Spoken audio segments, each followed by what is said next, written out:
السلام عليكم اخواتي وحبايبي، اخباركم ايه؟ يا رب كلكم تكونوا بخير. طبعا لسه ما لحقتوش تنسوا اللقطه دي ولا تنسوا ازاي احنا عملنا الصابونه دي بتعديل بسيط قوي على الطريقه بتاعت اختكم ام جنى. تعالي بقى شوف الصابونه بعد كام يوم حصل لها ايه.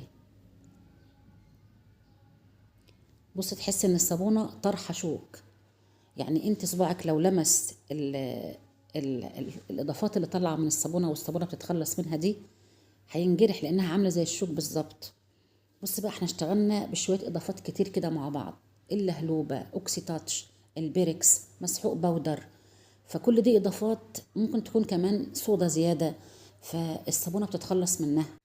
فهل يا ترى بالتفاعل الشديد ده احنا رايحين بالصابون لحد فين؟ رايحين بيه للافضل ولا رايحين بيه للأسوأ؟ طبعا دي اضافات بتنظف جدا، انا هحاول اخلص الصابونة منها على قد ما اقدر كده، وبعدين هاخدها بقى مع نص الصابونة دي ونحولها لجل. طيب انا لما قلت على فكرة صابون العلبة ان انا مش بفضلها، ام جنى قالت لي انها بتعمل الطريقة دي مخصوص لان الصابونة دي اللي بتكون حاطة فيها اللهلوبة لما بتيجي تحولها لجل بيرسب، بيعمل ترسبات تحت. فاحنا النهارده هناخد نص الصابونه دي ونحل مع بعض المشكله دي، عشان لما تعمل ام جنى صابون اللهلوبه مش لازم تعملوا صابون علبه خالص، تقدر تعملوا صابون صلب وتحولوا الجل بدون رواسب زي ما هتشوفي معايا. والناس اللي متابعيني وكانوا معايا في القناه القديمه عارفين ازاي عملنا الوصفه دي في كميه اكبر بطريقه سهله جدا، وهتشوفي معايا الخطوات واحده واحده وبالتفصيل. انا بحاول اخلص الصابونه من كل الاضافات اللي فيها زياده، طبعا دي حاجات بتنضف مش هنرميها، هضيفها برضو للصابون عشان اوريكي ازاي هتتخلصي من الرواسب دي كلها ويبقى الجل بتاعك زي الفل بدون رواسب. تمام كده. هبشر الصابونه دي وهحط ميه سخنه تغلي على النار، انا عايزاها تغلي كده تفرق على النار علشان الصابونه دي مش هتدوب بسهوله، هتاخد مننا وقت شويه.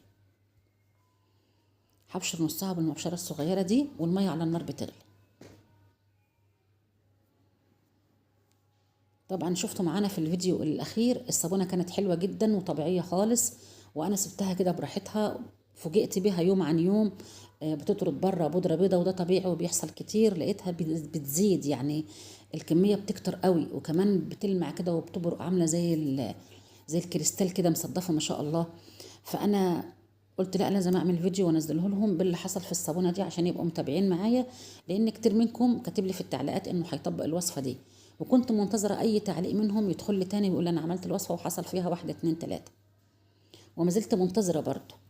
هنزل بالميه اللي بتغلي معايا، يعني انا عايزاها تغلي قوي معاكي، واحده واحده كده واقلب. المفروض في العادي دي صابونه تعمل لها حوالي 300 جرام، علشان احولها لسائل محتاجه 3 لتر ميه على الاقل. لا انا هاخد نصها واحط على النص ده لترين ميه وشويه، يعني ممكن تقولي لترين وكوبايه، عشان انا عايزه الصابون ده يبقى سائل زي الميه بالظبط، عشان لما اسيبه يوم واتنين وتلاته زي ما هتشوفوا معايا الخطوات دلوقتي يبقى ميه خفيف فيرصب قوي في اخر البوله كده كل الرواسب اللي احنا مش عاوزينها دي. وما تقلقيش على نتيجه الجل اللي هتعمليه، هيكون فعال وبينظف وبيرطب، وهتشوفي معايا دلوقتي المقطع نجرب فيه الرغوه. بضيف الميه واحده واحده وبالتدريج، بس الاول اتاكدت ان الصابون كله داب، وبعدين هزود ميه بارده، ميه سخنه، ميه دافيه اللي موجود عندك، وهكمل البوله للاخر. بعد كده هاخد البوله دي خلاص هي بقت سايله كده زي الميه بالظبط، هاخدها بقى واغطيها واركنها في مكان تكون ثابته فيه ما تتحركش. ليه؟ عشان ادي فرصه لكل الرواسب دي تهدى وترسى تحت في اخر البوله. قلبي بس كويس عشان القوام يبقى واحد كده، وهاتي من جوانب البوله وبعدين اركنيها في جنب. طب هركنها قد ايه؟ حسب صبرك بقى، وحسب نسبة الشفافية اللي انت عايزة توصلي لها، وحسب كمية الرواسب اللي انت عايزة تتخلصي منها من الجل اللي هتعمليه.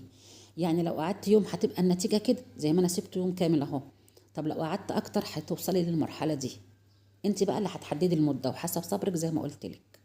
بصي الرواسب بتعمل ازاي في الاسباتولا. عايزه اقول لك كمان ان الرواسب دي مش بس هي بتربش الصابون، لا هي كمان بتمخطه. زي ما انت شايفه كده، انا هشيل الاسباتولا دلوقتي هتلاقي شويه من الرواسب دي على الوش، فضلت واقفه كده على وش الصابون عامله تمخيطه بسيطه كده. لما هشيلها بالمعلقه هتطلع معايا كتله واحده كده مع بعضيها. فاحنا دلوقتي هنخلص الصابون من الرواسب، هنخليه شفاف، وكمان هنخليه مش ممخط، يعني مش هيمخط بعد يوم واتنين وتلاته. بصي هيرفعها كده مره واحده هتطلع معايا بمنتهى السهوله. زي ما قلت لك كده، بعد كده هزود ميه املى البوله للاخر، وبعد كده هركنها في جنب ما هزهاش، ما حركهاش من مكانها، علشان كل ما تحركيها الرواسب هتطلع تاني على وش الصابون من فوق وتبقى ما عملتيش حاجه. لحد ما توصلي للمرحله دي تاخدي يوم، تاخدي 2، تاخدي 3 براحتك. انا عرفتك الطريقه، لكن انا مش هستنى عشان غبت عليكي وعايزه انزل لك فيديو بقالنا كتير ما نزلناش. هاخد الجزء الشفاف اللي فوق والباقي ده هسيبه، او تجيبي كوبايه او دورق وتاخدي الكميه دي وتديها فرصه تاني ترسب تاني، وتاخدي الخلاصه بتاعتها تضيفيها للوصفه عادي. اما الرواسب البيضه دي فما ترميهاش، تقدري تستعمليها في اي حاجه. يعني مثلا عندك كميه فوط في المطبخ حالتها صعبه مليانه بقع بقى ودهون، حط عليها شويه ميه سخنه ودوبي فيها الرواسب دي ونقعي الفوط دي، هتروح زي الفل وتخلصك من كميه كبيره قوي من البقع والدهون اللي فيها. خديها وادعكي بيها الحمام بتاعك، خديها وحطيها في دورة غسيل، خديها ونقعي فيها شربات ولادك لو هي حالتها بتبقى زي ما عندي كده. المهم ان انت ما ترميهاش، ما فيش حاجه اشتريناها بفلوس وتعبنا في شغلنا فيها نرميها بعد كده. طيب هنا انا بعمل ايه؟ انا خدت الجزء اللي انا صفيته ومعايا كوبايه مليانه ميه، هحط فيها نسبه من الملح، معلقه معلقتين. المهم ان انا لما اجي اضيف الميه دي للصابون هضيفها بالعقل، سنه بسنه بالراحه لحد ما اوصل لقوام وسط. ما تطمعيش، لان اضافه الملح هتقلك القوام قوي فتقول ازود ميه عشان اخد كميه كبيره. لا، ممكن توصلي لمرحله تفصل معاك الوصفه خالص وتبقى عباره عن ميه بيضه لونها حليبي كده، كمان هتقتلك الرغوه. فانت بالعقل، يعني مثلا انا خدت الكوبايه ما خدتش تلتينها، ما كملتش التلت، والقوام بقى مظبوط معايا واكتفيت بكده. معايا 2 لتر من نص قطعه صابون، حلو قوي حلو قوي، 150 جرام صابون مبشور يعملوا لك 2 لتر من الجل وزياده، ممتاز. الف عليا هتحافظي عليها والرغوه. وانا بجرب معاكي الرغوه اهو. ممكن بقى هنا تجودي في الوصفه اكتر، يعني مثلا انا عايزه الوصفه دي منظف عام لجميع الاغراض، هحط كيس بريكس بريحه الصنوبر بريحه اللافندر اللي عندك. طب انا عايزه الوصفه دي اخدها استعملها للملابس كبرسيل جل، احط كيسين اوكسي جل. عايزه اعملها صابون للمواعين، هحط كيسين من اوكسي بتاع الاطباق، او كوبايه صابون سائل نوعيه كويسه. انت اللي هتشكلي الوصفه زي ما انت عايزه تستخدميها في ايه بالظبط. اخر حاجه في الفيديو، حابه اوجه تحيه لكل اخواتي اللي كتبوا لي تعليقات وكتبوا لي افكار حلوه. عندي مجموعه جميله ما شاء الله، محتاره اصور منها ايه ولا ايه. انا سعيده جدا بكم وفخوره جدا باخواتي اللي بيتابعوني، وفخوره بافكاركم وحبكم وعشقكم للصابون، وفخوره باختياركم لفن وتوفير تحديدا عشان تنفذ وصفاتكم عملي صوت وصوره. اكتبوا لي تعليقاتكم، اكتبوا افكار تانية جديدة، ان شاء الله كله بيتسجل وكله هينزل في ميعاده. بحبكم جدا، ربنا يديمكم نعمة في حياتي، وربنا يقدرني واكون دايما عند حسن ظنكم وقد المسؤولية الكبيرة دي.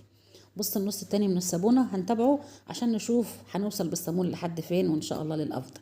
شكرا والسلام عليكم.